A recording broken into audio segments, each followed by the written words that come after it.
समझती हैं। इसीलिए शादी ब्याह के मौके पर अक्सर बेदीन घरानों में उन रिश्तों को ठुकरा दिया जाता है जिन रिश्तों में लड़कों के चेहरे पे दाढ़ियां हुआ करती हैं। यह सिर्फ उनकी नादानी और उनकी जहालत, उनकी लाइल्मी का नतीजा है कि वह एक दाढ़ी वाले को अपना दुश्मन समझती हैं, क्योंकि वह मालूम नहीं है कि दाढ़ी की अहमियत क्या है। जिस दिन वह दाढ़ी के ताल्लुक से वह जान जाए कि अल्लाह तबारक व तआला औरतों को दाढ़ी नहीं दिया है, मर्दों को दाढ़ी दिया है, कोई हिकमत तो रही होगी। हिकमत यही है कि औरतों के चेहरे पे दाढ़ी न रहे, उसका भला इसी में है, अब मर्दों के चेहरे पे दाढ़ी रहे, इसका भला इसी में है। वो आज मुफक्किरीन कहते हैं, फिलोसफर कहते हैं कि 7 नस्ल तक लगातार लोग दाढ़ी मुंडाते रहें।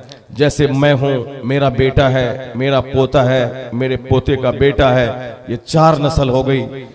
7 नस्ल तक लगातार अगर कोई दाढ़ी मुंडाते रहें तो 8वीं नस्ल का जो बच्चा पैदा होगा वो नामर्दों और हिजड़ों का पैदा होगा, यानी कुव्वत मर्दानगी से महरूम वो शख्स पैदा होगा।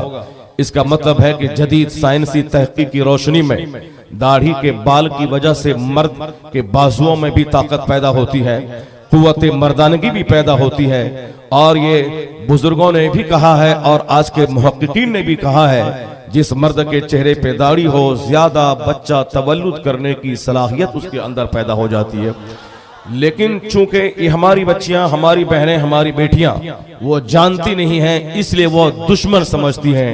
ये मौलाना हमारे लिए हमको अब पर्दे का कानून बताएगा, मेरी आजादी पे ये हमला करेगा, इसीलिए वह आलिम दीन से कतराती हैं और इस तरह की बातों को अपने लिए बोझ महसूस करती हैं।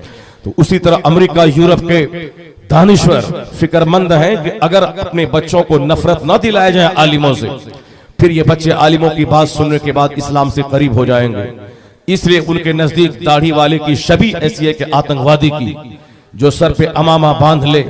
आतंकवादियों को जब टीवी में दिखाया जाता है तो अमामा बांध कर, लंबी दाढ़ी दिखाकर, सर में रुमाल बंधवा कर, ताकि आने वाले बच्चे उसको पहचान ले कि जो चेहरे पे दाढ़ी रखे वो दहशतगर्द है, जो सर पे अमामा बांधे वो दहशतगर्द है। ये सिर्फ बुखलाहट और घबराहट है, इसलिए कि उसे मालूम है कि मजहब इस्लाम जो 1400 साल के अंदर में पूरी दुनिया में जो अपना दामन पसारा